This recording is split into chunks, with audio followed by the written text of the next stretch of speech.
आर्कनाइट्स Enfield, जो कि जाना जाता है अपने वाइफूस के लिए, कैरेक्टर डिजाइनिंग के लिए और अपने यूनिक गेमिंग स्टाइल के लिए।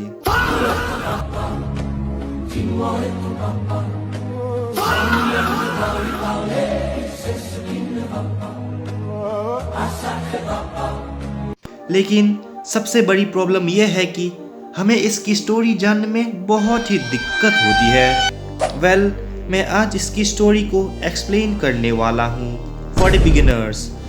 और अगर तुम ये गेम नहीं भी खेलते हो ना, तो बस वीडियो को एंजॉय करो, क्योंकि स्टोरी ही तो है। और मैं ये गारंटी देता हूँ कि ये वीडियो देखने के बाद तुम्हारा गेम खेलने का मज़ा दुगना हो जाएगा, क्योंकि तुम्हें अब सब पता होगा कि गेम में क्या होने वाला है। So alright waves, let's begin. Game के स्टार्टिंग में हमें पता चलता है कि हम एडमिनिस्ट्रेटर है, यानी हम मेन कैरेक्टर है। अब तुम कमेंट्स में जाके कुछ गाली दो, मैं सीधा मेन स्टोरी ही बोलता हूँ। जो ये दुनिया है आर्कनाइट्स की, यहाँ एक प्लेनेट है जिसका नाम है टेरा, जिसपे ह्यूमंस रहते हैं like our planet earth. But कुछ स्ट्रेंज होता है, उस प्लेनेट पे एक इनविजिबल बैरियर आ जाता है जिसका नाम है फॉल्स स्काई, जो कि एक टेक्नोलॉजिकल बैरियर है जो कि रोकता है टेक्नोलॉजिकल एक्सपांशन ऑफ टेरा। तुम इसको ऐसे समझ सकते हो कि जैसे अगर हमारे अर्थ के ऊपर भी ऐसा एक बैरियर आ जाए तो हमारा सैटेलाइट से सिग्नल आना बंद हो जाएंगे और हम कुछ भी स्पेस रॉकेट्स नहीं भेज पाएंगे, और यहाँ तक कि कम्युनिकेशन सिस्टम भी कोलैप्स हो सकता है। ये तो एक एग्जांपल था ताकि तुम्हें समझ आए। इनके लिए भी यही प्रॉब्लम कर रहा था ये फॉल्स स्काई। ये एक दूसरे प्लेनेट पे शिफ्ट होते हैं जिसका नाम है टेलोस 2, जो कि एक मून है ऑफ द गैस जाइंट जिसका नाम है telos for their technological expansion. ये लोग टेलोस 2 पे शिफ्ट होते हैं एक पोर्टल के जरिए, जो कि प्रेजेंट है इनके north pole of the planets. जो प्लेनेट है टेलोस 2, ये रिच है ऑक्सीजन में, नाइट्रोजन में, प्लांट्स और वाइल्ड लाइफ में, जो कि इसको बनाता है परफेक्ट फॉर ह्यूमंस। मैं बता देना चाहता हूँ कि ये कंप्लीट ह्यूमंस, जो कि ये आर्कनाइट्स के हैं ह्यूमंस एनफील्ड के, ये कंप्लीट हमारी तरह ह्यूमन नहीं है। हालांकि वो होमो सेपियंस है, लेकिन वो लाइक मिक्सचर है humans and animals के, so they are not complete humans like us, but story के हिसाब से हम इनको humans ही बोलेंगे। स्टोरी कंटिन्यू करते हैं तो हमें पता चलता है कि इस प्लेनेट पे जिसका नाम है टेलोस 2, इस पे क्रिएचर्स भी प्रेजेंट है जो कि पावरफुल है ह्यूमन से ऑफ कोर्स, जिनको हम बोलते हैं एंग्लॉइड्स। जब ह्यूमंस पहुंचे थे इस प्लेनेट पे जिसका नाम है टेलोस 2, बार बार बोलना पड़ता है, तो ये उनके पहले साल को यानी ईयर 1 को नाम देते हैं ईयर 0। एंड नाउ हमारी स्टोरी कंटिन्यू होती है ईयर 152 से। ये थी the basic story of the game. Video के नेक्स्ट पार्ट में आगे बढ़ते हैं कि who is the main character. वैसे हमको तो पता है कि हम एडमिनिस्ट्रेटर है, लेकिन इसकी स्टोरी क्या है? तुम्हारे कंफ्यूजन के लिए बता दूं कि हम एनफील्ड कंपनी के लीडर है। वेट, लेकिन ये एनफील्ड कंपनी है क्या? और आखिर इस कंपनी का गेम में क्या काम? मैं इसको थोड़ी देर बाद एक्सप्लेन करता हूँ, लेकिन अभी के लिए तुम ये समझ सकते हो कि ये कंपनी है जो कि इलेक्ट्रिसिटी प्रोड्यूस करती है, यानी पावर जनरेट करती है। जो हमारा मेन कैरेक्टर है वो बहुत ही ज्यादा पावरफुल है as compared to others, but at a point इसकी भी पावर्स एग्जॉस्ट हो जाती है, तब वो चला जाता है हाइबरनेशन में फॉर रिचार्जिंग हिज पावर्स। और जब हम हाइबरनेशन से जागते हैं तब होता है ईयर 152। तुम्हें तो हाइबरनेशन के बारे में पता ही होगा। वेट, ये एडमिनिस्ट्रेटर मास्क क्यों पहनता है? इसका आंसर अभी तक गेम में क्लियरली मेंशन नहीं किया है, लेकिन तुम इसको ऐसा समझ सकते हो कि वो अपने वाइटल्स को बैलेंस करने के लिए पहनता है। लेकिन हमने एडमिनिस्ट्रेटर की आंख से ऐसे कुछ एनर्जी स्ट्राइप्स या एनर्जी क्रैक्स भी कह लो भी देखे हैं। मे बी एडमिनिस्ट्रेटर ह्यूमन नहीं भी हो सकता है। जब हम अपने गेम को स्टार्ट करते हैं तब हम अपने कैरेक्टर को चूज करने के बाद हमें गेम के स्टार्टिंग में ही अपनी वाइफू मिल जाती है, जो कि होती है प्रेलिका। And she is the supervisor of the Endfield industry और वो हमारी गाइड भी बनती है क्योंकि हम बहुत समय से हाइबरनेशन में थे इसलिए। अब हमें पता है कि इस गेम का प्रोटैगनिस्ट कौन है, तो अब हम जानते हैं कि इस गेम के एंटागोनिस्ट कौन है, मतलब कि ये मॉमी हमसे क्या चाहती है। I'm pleased to see you alive. My patience almost ran out. What's it like waking up to pain each time? My savior.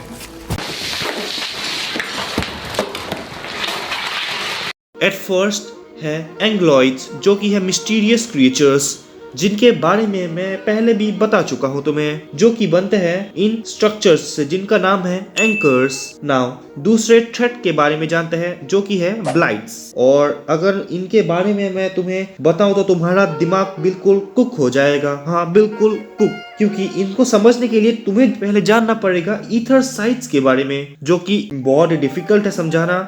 अब मैं जो भी बोलूंगा वो बस शांत से सुनते रहना। You see, it's a stronghold. If nothing goes wrong.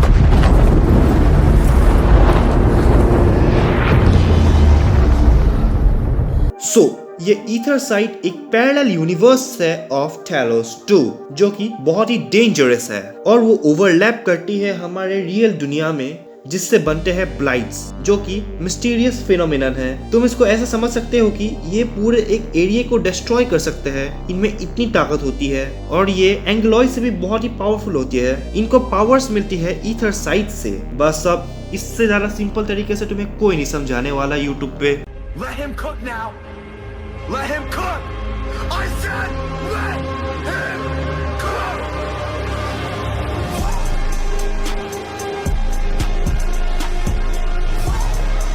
Now अब आते हैं थर्ड थ्रेट के लिए, जो कि है हम सब की फेवरेट मॉमी, जिसका नाम है नेफरत, जो कंट्रोल कर सकती है इन ब्लाइट्स को, और ये एक लीडर है ऑफ द रेडर ग्रुप जिसका नाम है बोन क्रशर्स। अब तुम सोचोगे कि ये बोन क्रशर्स आखिर क्या है। बेसिकली तुम्हारे लिए सिंपल वर्ड्स में मैं बोल दूं कि ये एक इलाइट एनिमी ऑर्गेनाइजेशन है जो कि करती है क्राइम्स, यानी ये विलन्स है बेसिकली। क्योंकि अगर मैं इनके बारे में एक्सप्लेन करूँ तो ये वीडियो बहुत ही ज्यादा लंबी हो जाएगी, बट टेंशन मत लो, अगर इस वीडियो पे अच्छे खासे व्यूज आ जाए तो मैं इसका नेक्स्ट पार्ट भी बना दूंगा, जिसमें मैं एक्सप्लेन करूंगा about the ether sites and the blights और बाकी के सारे ऑर्गेनाइजेशंस के बारे में।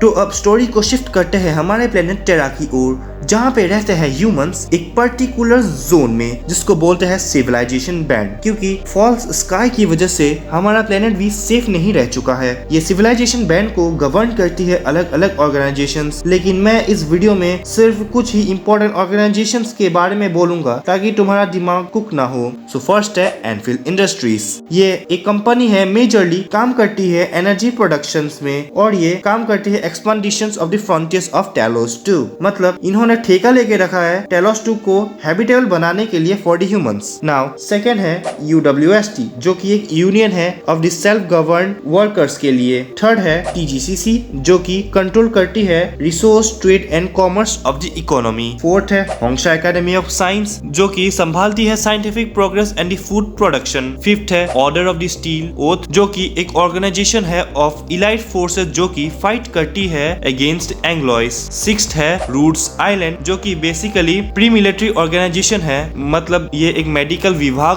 को संभालती है इन सिंपल वर्ड्स, लेकिन वो जनरली प्रोटेक्ट करती है उनको जो कि बैटल में इंजर्ड हुए हैं। बट इम्पोर्टेंट ये है कि ये ऑर्गेनाइजेशन हेल्प करती है हमारे एनफील्ड इंडस्ट्रीज को। So these are the major organisations in the game. Now अब बात करते हैं हमारे प्लेनेट टेलोस 2 के बारे में। जैसे कि तुम्हें पता है कि फॉल्स स्काई है इन टेरा, वैसे ही टेलोस 2 पे है ऑरोरल बैरियर्स, जो कि फॉल्स स्काई की तरह ही सेम है। ये मेजरली प्रेजेंट है north pole of the planets, और छोटे छोटे एरियाज में भी प्रेजेंट है जो कि रोकते हैं ह्यूमंस को वहां आने से। तुम इसको ऐसा समझ सकते हो कि जैसे कि वो एरियाज को हमने अनलॉक नहीं किया गया है, समझने के लिए बोला हूं मैंने। नाउ अब बात करते हैं एक एलिमेंट के बारे में जो कि प्रेजेंट है ओनली इन टेलोस 2, जिसका नाम है ओरिजिनियम, जो एक प्राइमरी सोर्स ऑफ एनर्जी है इन टेलोस 2। नाउ जो हमारा एडमिन है वही सिर्फ इस एलिमेंट की पावर्स को यूज कर सकता है, जो कि बनाता है इसको मिस्टीरियस। नाउ अब बात करते हैं इस गेम के एलिमेंट्री पावर्स के ऊपर। सो फर्स्ट है फिजिकल यानी नॉन एलिमेंट्री पावर यानी नॉर्मल टाइप, सेकंड है हीट यानी फायर टाइप, थर्ड है इलेक्ट्रिक यानी इलेक्ट्रिक टाइप, फोर्थ है क्रायो यानी आइस टाइप, एंड फिफ्थ है जो कि लास्ट है नेचर यानी ग्रास टाइप। तो ये थी the basic explanations of the Arknights Endfield. मुझे पता है कि मैंने बहुत सारी चीजें स्किप मारी है और मैंने अच्छे से एक्सप्लेन भी नहीं किया है about the ईथरसाइट्स and the blights के ऊपर, क्योंकि अगर मैं इन सब के बारे में एक ही वीडियो में बोल दूं तो ये वीडियो बहुत ही ज्यादा लंबी हो जाती। यस आई नो कि मैंने बहुत सारे ऑर्गेनाइजेशंस के बारे में भी नहीं बताया है इस वीडियो पे, क्योंकि मेरा गोल सिर्फ इस वीडियो पे ये था कि तुम्हें कॉम्प्लेक्स से कॉम्प्लेक्स चीज को एकदम सिंपल वर्ड्स में समझाया जाए ताकि तुम्हारा दिमाग कुक ना हो। ये एक बेसिकली एक कहानी है ऑफ ए सिविलाइजेशन जो कि इस कगार पे खड़ी है कि उनको अपना प्लेनेट छोड़ना पड़े ताकि तबाह होने से रोक पाए, लेकिन उनका सफर इतना आसान नहीं होने वाला क्योंकि इनके दुश्मन इनसे भी बहुत ज्यादा पावरफुल्स है। हम हैं एनफील्डर्स जो कि लड़ते हैं एनिमीज से, because we are the last hope of our civilisation. We must fight against the enemies to protect humanity. ये थी आज की video. If you like this type of content, you can subscribe me well